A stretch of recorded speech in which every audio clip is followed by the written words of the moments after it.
Cabo Verde is in the Atlantic Ocean, 385 miles away from the coast of Senegal. Cabo Verde has 10 islands in total where the local economy depends on agriculture and tourism. The economy basically lives off agriculture, even though only 10% of the land is arable. Roughly one-third of the population are farmers.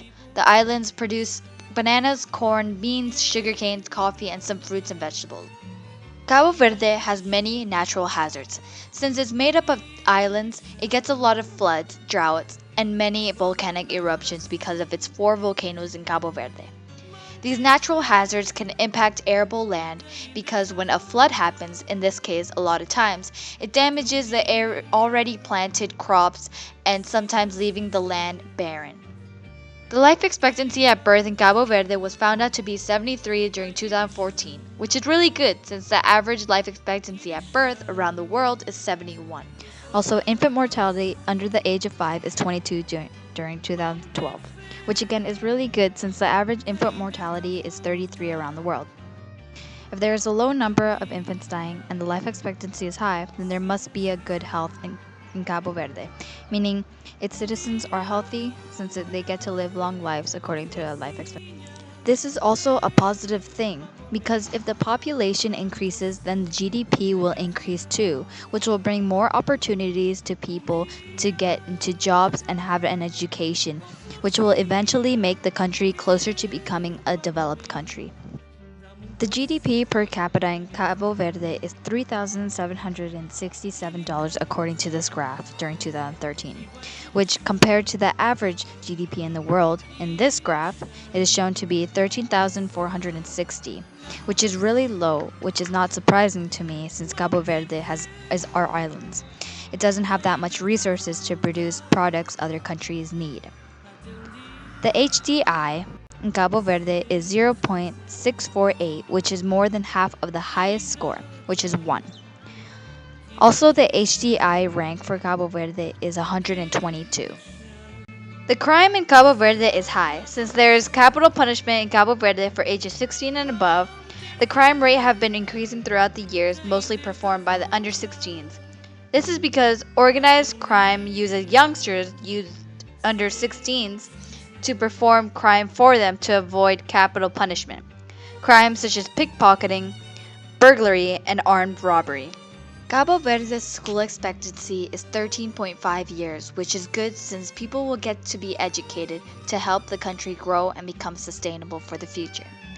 13.5 years is also really good for a country to have, since the average school expectancy for small islands is 11.5.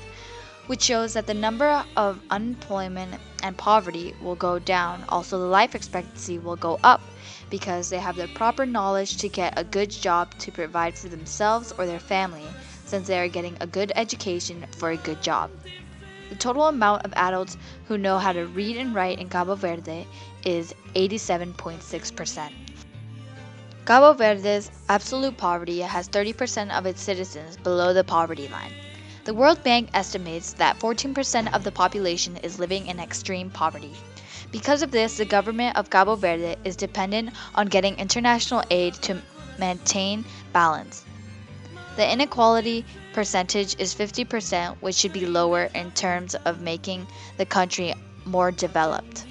In conclusion, Cabo Verde is one of the least corrupt countries in Africa, which seems agreeable since the citizens who are born and live there have an expected 73 years to live, and has a high level of development since the education there is above average for small islands. However, because of natural hazards and the percentage of inequality, there will be a decrease on the GDP and the life expectancy will go down because of the death from the natural hazards. South Africa is located on the southern tip of the African continent, bordered by northern neighboring countries like Namibia, Botswana, Zimbabwe, and Mozambique. South Africa is also in the Atlantic Ocean on the west and the Indian Ocean on the east. There is approximately 54.95 million people in South Africa. South Africa is the biggest producer of platinum, chrome, magnesium, and other minerals, but they also produce diamond and gold. Because of the mining industry of South Africa has 15% arable land. But because of all the mining, it's polluting the water, rivers, and wetlands, which are being used to grow the crops in arable land. The life expectancy in South Africa is 57 during 2014, and the infant mortality rate under the age of 5 is 45 during 2012, which is very low comparing to Cabo Verde's life expectancy. It is understandable that if the infant mortality is high, then the life expectancy for South Africa is low, showing us that South Africa's citizens have problems getting/affording medical help since life there is short compared to Cabo Verde's life expectancy. The GDP per capita in South Africa is $6,617.91 during 2013, which is incredibly high compared to Cabo Verde's GDP. Since South Africa produces a lot of expenses like diamonds, gold, fruits, metals, sugar, etc. However, the HDI for South Africa is 0.666, which is again like Cabo Verde, more than half of the highest score, which is 1.